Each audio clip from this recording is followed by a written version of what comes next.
Cumprimento meus amados irmãos com a santa e gloriosa paz do Senhor Jesus, amém? Que Deus esteja no seu lar, que a presença do nosso Salvador Jesus esteja aí aonde você estiver ouvindo, vendo essa mensagem, que o Senhor Jesus possa estar presente, amém? Tenha uma noite abençoada. Quero compartilhar uma palavra com os amados que se encontra aqui em primeiros cartas de Paulo aos Coríntios, capítulo 15, a partir do versículo 42, que diz assim: pois assim também é a ressurreição dos mortos. Semeia seu corpo na corrupção, ressuscita na incorrupção. Semeia-se em desonra e ressuscita em glória. Semeia-se em fraqueza e ressuscita em poder. Semeia-se corpo natural e ressuscita corpo espiritual. Se há corpo natural, há também corpo espiritual. Pois assim está escrito: o primeiro homem, Adão, foi feito alma vivente. O último Adão, porém, é espírito vivificante. Mas não é o primeiro o espiritual, e sim o natural, depois o espiritual. O primeiro homem formado da terra é terreno, o segundo homem é do céu. Como foi o primeiro homem, o terreno, tais são também os demais homens terrenos. E como é o homem celestial, tais também os celestiais. E assim como trouxemos a imagem do que é terreno, devemos trazer também a imagem do celestial. Versículo 50. Isso afirma, irmãos, que a carne e o sangue não podem herdar o reino de Deus, nem a corrupção herdar a incorrupção. Eis que vos digo um mistério: nem todos dormiremos, mas transformados seremos todos, no momento, no abrir e fechar de olhos, ao ressoar da última trombeta. A trombeta soará, os mortos ressuscitarão incorruptíveis, e nós seremos transformados. Porque é necessário que este corpo corruptível se revista da incorruptibilidade, e que o corpo mortal se revista da imortalidade. E quando este corpo corruptível se revestir da incorruptibilidade, o que é mortal se revestir da imortalidade, então se cumprirá a palavra de que está escrita: tragada foi a morte pela vitória. Onde está, ó morte, a tua vitória? Onde está, ó morte, o teu aguilhão? O aguilhão da morte é o pecado, e a força do pecado é a lei. Graças a Deus que nos dá a vitória, por intermédio do nosso Senhor Jesus Cristo. Portanto, meus amados irmãos, sede firmes, inabaláveis e sempre abundantes na obra do Senhor, sabendo que no Senhor o vosso trabalho não é vão. Amém? Acabamos de ler a palavra do Senhor. Fazer mais uma pequena oração, pedindo ao Senhor a sua graça para nós falarmos da sua palavra essa viva e eficaz, mais poderosa do que qualquer espada de 2 gumes. Ela é afiada e ela vai na divisão de juntas e medula, de alma e espírito. Ela discerne os pensamentos e as intenções do coração. Amado Deus e eterno Pai, muito obrigado, Senhor, pela tua palavra. Palavra essa que nos encoraja. Palavra essa que nos traz esperança, Senhor, de saber que um dia estaremos contigo na glória. Sabemos que tudo isso aqui é passageiro, Pai. O Senhor nos dá sabedoria, nos dá entendimento. Unja nossos lábios, Senhor. Que seja tudo para a tua glória e para o teu louvor. Oramos em nome de Jesus. Amém? E Paulo vem falando aqui, nesta carta aos Coríntios, acerca da ressurreição, quando ele mesmo aqui afirma: se semeia-se em fraqueza, ressuscita em poder. Semeia-se corpo natural, ressuscita corpo espiritual. Se há corpo natural, há também corpo espiritual. Esse corpo que se fadiga, esse corpo que adoece, esse corpo que envelhece, esse corpo que está a cada dia se deteriorando. O ser humano, ele nasce e um dia nós iremos morrer. mas até que chega esse momento, o corpo ele vai se deteriorando, ele vai se acabando, não é verdade? E Paulo fala aqui, semeia-se em fraqueza e ressuscita em poder. Nós estamos semeando em fraqueza, num corpo sujeito à dor, num corpo sujeito a sofrimento, num corpo sujeito a muitas coisas, não é verdade? Muitos estão agora, talvez, no leito de um hospital, gemendo de dor. Muitos estão nas suas casas e estão com dores. Paulo fala lá na carta dele aos Romanos, capítulo 1, que até o presente momento todo ser humano geme, toda a criação geme, esperando a redenção dos filhos de Deus. Até chegar aquele dia, nós vamos gemer aqui. Jesus, uma certa vez, ele falou que no mundo, lá em João 9, lá em João 16, 33, no mundo tereis aflições, mas ele dá um conselho para nós: tem de bom ânimo. Talvez essa mensagem vai chegar para pessoas que estão doentes, em cima de uma cama na sua casa. Eu quero trazer aqui porque é a palavra do Senhor. A palavra do Senhor traz esperança, ela traz ressurreição, ela traz vida. E você de repente está aí e muitos já falaram: não tem mais solução, não tem mais jeito. Mas a última palavra não vem do médico, a última palavra não vem do homem, a última palavra vem do Senhor Jesus. Amém? Nós temos várias passagens na Bíblia aonde Jesus deu a última palavra.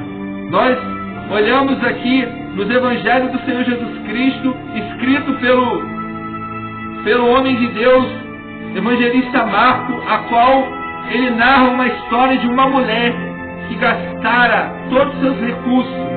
Há 12 anos ela sofria de uma grande hemorragia, mas ela ficou sabendo que Jesus ia passar na sua cidade e assentou no coração dela: se apenas eu tocar na orla do seu vestido, eu ficarei sã. Aquela mulher, ela venceu os obstáculos, aquela mulher venceu as dificuldades, e a palavra de Deus diz que ela tocou na orla dos vestidos do Senhor, e naquela hora Jesus sentiu sair dele virtude, e Jesus falou: quem me tocou?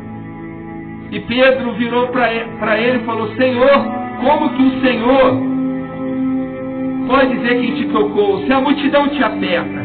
Mas Jesus virou e falou: mas esse toque foi um toque diferente, porque de mim saiu virtude. É claro que a multidão apertava o Senhor Jesus, a multidão seguia, o acompanhava, queria receber os seus milagres, mas aquele toque foi um toque diferente, que você venha tocar nele com o toque da fé, como aquela mulher do fluxo de sangue tocou, e naquela mesma hora ela foi curada. E nesse episódio aparece Jairo dizendo: Senhor, vá até a minha casa, porque a minha filha está muito enferma. E Jesus falou: vamos sim. Quando Jesus dirige-se à casa de Jairo, chega alguém da sua casa e fala: não incomode mais o mestre, porque a sua filha já morreu. A notícia ruim chegou rápido. Mas Jesus virou para Jairo e falou assim: Jairo, não temas, crê somente. A palavra de Deus para mim e para você é: no meio da dificuldade, no meio das lutas, crê somente. E Jesus partiu para a casa de Jairo. Nós conhecemos isso, que está lá registrado no Evangelho do Senhor Jesus Cristo, escrito por Marcos. E Jesus, ao chegar na casa de Jairo, a multidão toda chorava. E Jesus virou e falou assim: ela não morreu, ela está dormindo. E do nada, do choro, começaram a rir, a caçoar do que Jesus falou. Jesus pediu para que viesse tirar toda aquela multidão, que ficasse só o pai, a mãe, Tiago, João e Pedro naquele lugar. E Jesus chamou aquela menina, Talita cumi, levanta-te, menina. Naquela mesma hora a menina levantou. A multidão estava ali só para ver o que ia acontecer. É assim no mundo.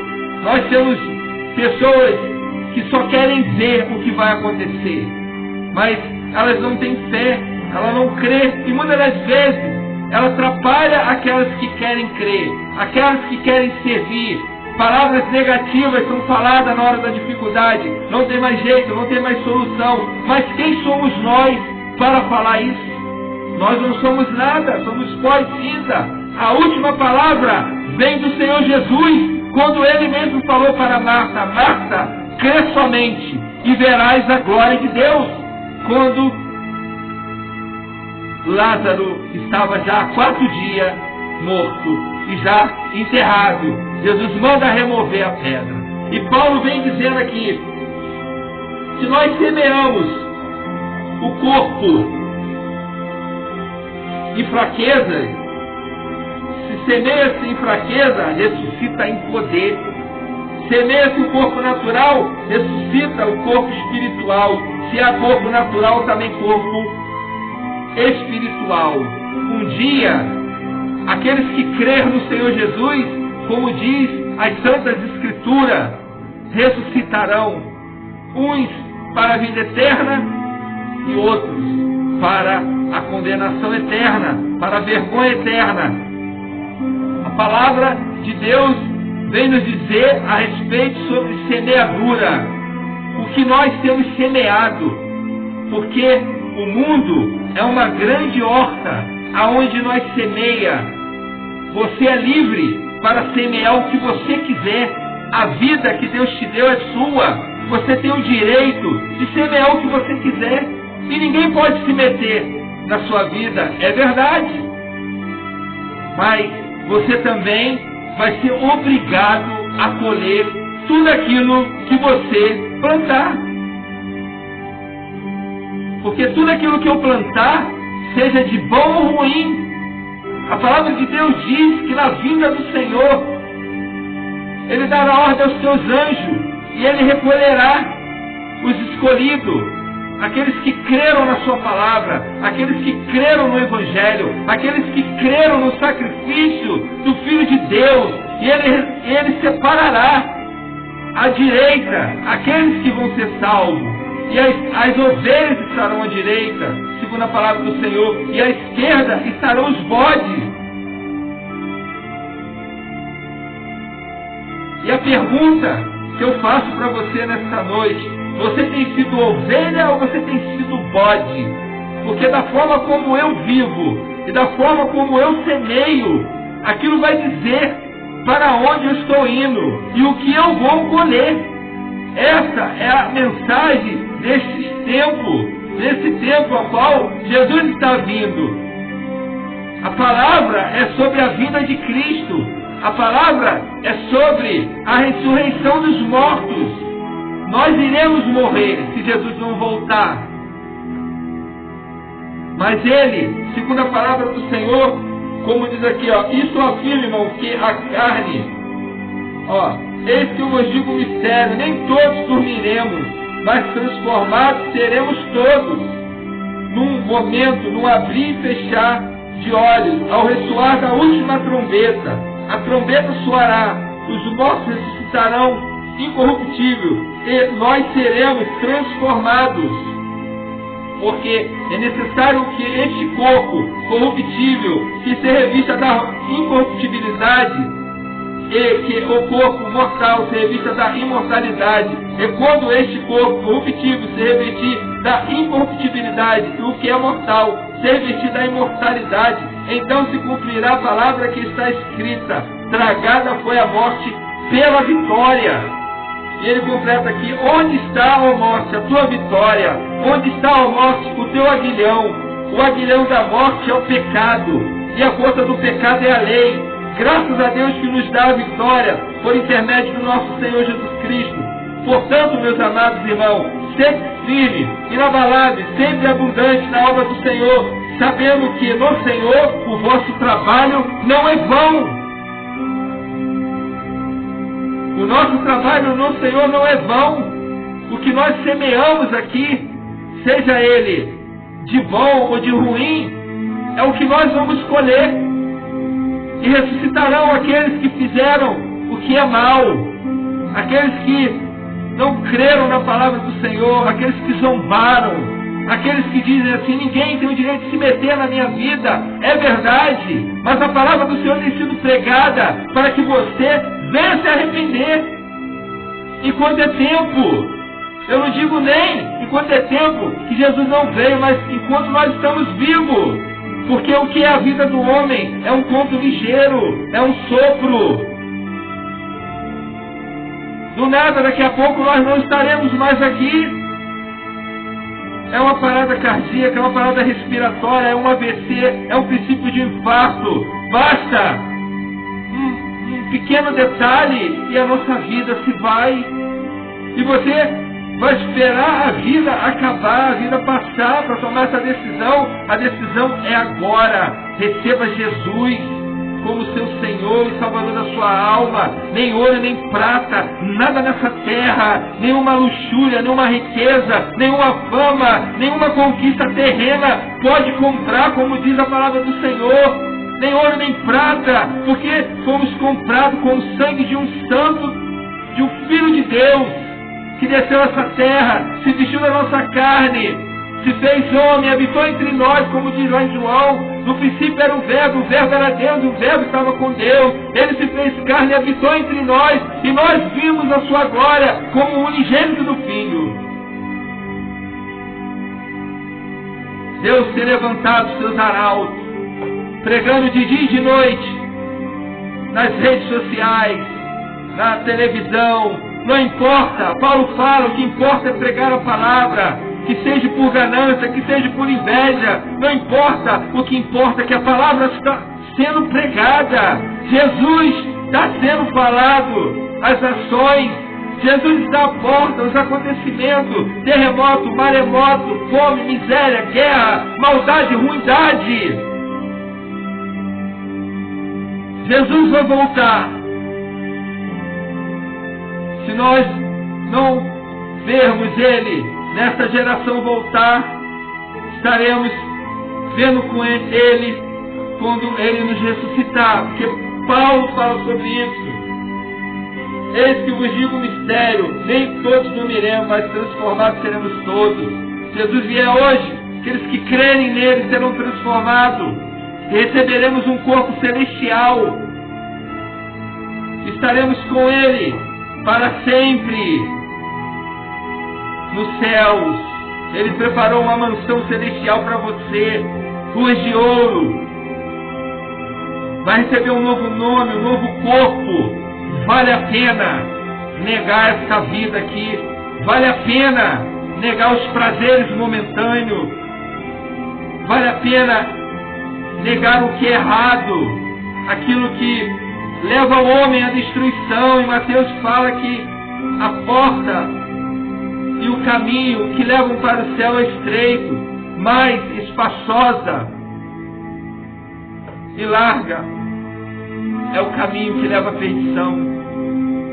São muitos que estão entrando por ela. O caminho do mal, ele é largo. Para levar para o caminho mal há muitas pessoas, mas para levar ao caminho do reino de Deus, o caminho dos céus, você pode ver na história bíblica que poucos se salvaram no tempo de Noé, poucos se salvaram no tempo de Sodoma e Gomorra. Jesus tem pregado a sua palavra, Deus tem usado os seus, tem levantado homens e mulheres, jovens, para pregar a palavra, através do Santo Espírito de Deus, inspirado pelo Santo Espírito de Deus, mas poucos estão dando crédito, porque as iguarias de Satanás, as ofertas de Satanás, elas são muitas. Jesus, quando ele foi batizado, e ele recebeu o Espírito Santo em forma corpórea de uma pomba, veio sobre ele, e ele foi conduzido ao deserto, e ele foi tentado por 40 dias e 40 noites. No fim da tentação, no fim dos 40 dias e 40 noites, Jesus teve fome. A palavra de Deus diz, você pode estar lendo lá em João capítulo 4, se não me falha a memória, diz que Satanás vira para Jesus e fala: se tu és o Filho de Deus, transforma essas pedras em pães. Jesus virou para ele e falou: não só de pão viverá o homem, mas de toda palavra que sai da boca de Deus. Jesus estava com fome, mas ele preferiu obedecer ao Pai. E ele não se deu por satisfeito. Satanás levou ele sobre um cume de um monte e falou: se tu és filho de Deus, se jogue daqui, que eu te darei toda esta glória. Te darei toda essa glória se apenas tu se jogar aos meus pés e me adorar. Jesus falou: somente a Deus adorará e a Ele servir. A glória deste mundo, o sistema deste mundo, por um momento pertence ao diabo. Por um momento. Porque ele não é dono de nada, nem de si mesmo. Porque até o tempo dele está contado. Só que ele não quer ir para o inferno sozinho. Ele não quer ser destruído sozinho. Ele quer levar o quanto máximo ele puder. E a palavra de Deus diz: errais por não conhecer a Escritura e nem o poder de Deus. Todos têm a palavra de Deus nas suas casas. Temos acesso à palavra de Deus na mídia, nas redes sociais, no Google. Temos a palavra de Deus física, exemplares da palavra de Deus, mas poucos se interessam pela palavra de Deus. O caminho de salvação é um caminho estreito, é um caminho de renúncia. Não foi fácil para Jesus, não foi fácil para os apóstolos, para os discípulos, não foi fácil para os profetas. A palavra de Deus diz que Jeremias pregou para uma nação inteira, mas a nação não creu naquilo que Deus ia fazer. Eles duvidaram de Jeremias, e só Jeremias foi salvo. Todos foram levados cativo para a Babilônia. Ezequiel foi chamado por Deus no meio dos cativos e viu a glória de Deus, mas poucos acreditaram em Ezequiel. Mas Deus revestiu ele com a sua graça, com o seu espírito, para ele pregar para um povo de dura cerviz, de duro coração. Mas Ezequiel cumpriu o seu chamado, Jeremias cumpriu o seu chamado. Deus tem levantado homens e mulheres para cumprir o seu chamado. Não importa a idade, não importa o intelecto, não importa se tem muitos estudos ou não, se sabe falar bem ou não. O que importa, a palavra de Deus diz: se vós não clamares, Deus suscita as pedras e elas clamarão. Jesus me chamou para clamar, de falar aos arautos: Ele está voltando. E como está a tua vida? Semeia-se em fraqueza e ressuscita em poder. Semeia um corpo corruptível, mas ressuscitará um corpo incorruptível. Um dia, Jesus vai dar ordem ao anjo, e o anjo soará a trombeta. E aqueles que morreram em Cristo ressuscitarão e receberão um corpo incorruptível, um corpo glorificado, assim como Jesus recebeu. Como Deus ressuscitou o Filho dele, Ele nos ressuscitará. E aqueles que estiverem vivos, ao soar da segunda trombeta, receberá um novo corpo, no abrir e fechar de olhos. A pergunta que não quer calar: como está a tua vida? O que você tem plantado para o reino? O que você tem plantado para o reino dos céus? O que você tem semeado nesta terra, nessa grande horta, que é o planeta Terra, que é o mundo? E há muitas coisas que aparentemente parece ser boa neste mundo. Salomão fala que há caminhos que para o homem parece ser bom, mas o fim deles é caminho de morte. Estamos vivos, e se estamos vivos, ainda há chance. A palavra de Deus diz, através do apóstolo João: todos tantos que receberam ele, deu direito de serem feitos filhos de Deus, não na vontade do homem e nem da mulher, mas na vontade de Deus. Todos aqueles que crer nele, como diz as Santas Escrituras, será salvo. Crê em quem? Jesus, no sacrifício dele, por você, por mim, pelos nossos pecados. A palavra de Deus diz que o homem pecou e todos foram banidos da sua glória.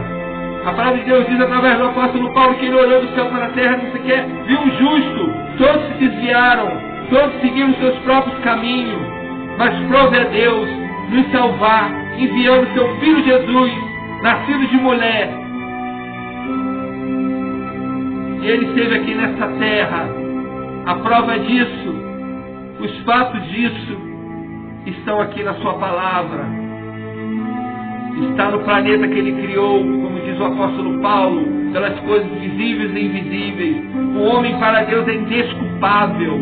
O que o homem vai dizer naquele dia? Ninguém falou de mim, ninguém falou para mim da sua palavra, ninguém falou para mim do que tu fez. Mentira, Jesus não vai aceitar essa desculpa. A oportunidade chega para todos. A palavra de Deus diz lá em Mateus que esse evangelho será pregado como testemunha às nações, no mundo todo, como testemunha, como testemunho. Então virá o fim. O evangelho tem sido pregado de uma tal maneira como nunca, porque hoje nós temos a tecnologia que nos ajuda a igreja a pregar a palavra, a anunciar que Cristo está voltando. Se prepara, porque o nosso tempo aqui é breve. Se ele não voltar nessa geração, poderá ser que ele volte na próxima. O tempo é dele. Mas ele fala na sua palavra que nos sinais do tempo teria sinais da sua vinda. E quantas coisas têm acontecido quando nós lemos a sua palavra. Vemos terremoto. Sempre teve terremoto, mas não como agora. Constantemente nós estamos tendo terremoto. Constantemente nós estamos tendo furacões. A fome, sempre tivemos fome, mas agora nunca tivemos fome como agora na face da terra. Quantas pessoas morrem por não ter o que comer em certos países, ou até mesmo aqui no nosso país. Desemprego, violência. Sempre tivemos violência, mas não nesse grau tão avançado. Tu acha que tudo isso não está demonstrando que Jesus Cristo está às portas? Ele está tardando um pouquinho, como diz o apóstolo Pedro nas suas cartas. Não tem por demora as promessas do Senhor, porque Ele está esperando que todo homem se arrependa, que todo ser humano se arrependa e se volte para Ele, para que seja salvo da condenação eterna. Existe uma condenação eterna, como existe uma salvação eterna. A forma como eu vivo e aquilo que eu semeio nessa terra vai dizer para onde eu estou indo. Se você está plantando coisas ruins, se você está plantando violência, corrupção, miséria, tristeza, dor na vida do seu próximo, na sua vida, na vida de quem seja, você vai colher o quê? Você vai colher vida eterna plantando mal? Não. A palavra de Deus diz que Deus vai separar aqueles que fizeram bem para a vida eterna e aqueles que fizeram mal para a condenação eterna. A forma como eu vivo, o estilo de vida que eu tenho nessa terra demonstra para onde eu estou indo. Se é para o reino de Deus ou se é para a perdição eterna. Você decide. Jesus fez a parte dele. Os apóstolos também. Nós temos 666 livros que dão testemunho da vida eterna. A palavra de Deus mostra que Jesus está voltando. A palavra de Deus mostra que Ele está às portas, está aqui como testemunho, fora a criação dEle, fora tudo que Ele já fez e tudo que Ele está fazendo. Só cabe nós tomarmos a decisão de o recebê-lo como o nosso Senhor e como nosso Salvador, exclusivo, único, mediador entre o homem e Deus, Cristo Jesus, nosso Senhor, o único que pode nos salvar da condenação eterna. Fica isso em registro, para a glória de Deus. Receba essa palavra e tome uma atitude agora, enquanto você está vivo. Não espere mais nem um segundo, porque não sabemos a hora que iremos partir. Morre novo, morre velho, basta estar vivo para morrer. Reflita sobre isso e tome uma decisão, enquanto é tempo, porque aqui eu decido e semeio para onde eu vou, se é para Deus ou se é para o inferno. Receba essa palavra e que o Espírito Santo de Deus possa falar melhor em cada um dos nossos corações. Amém.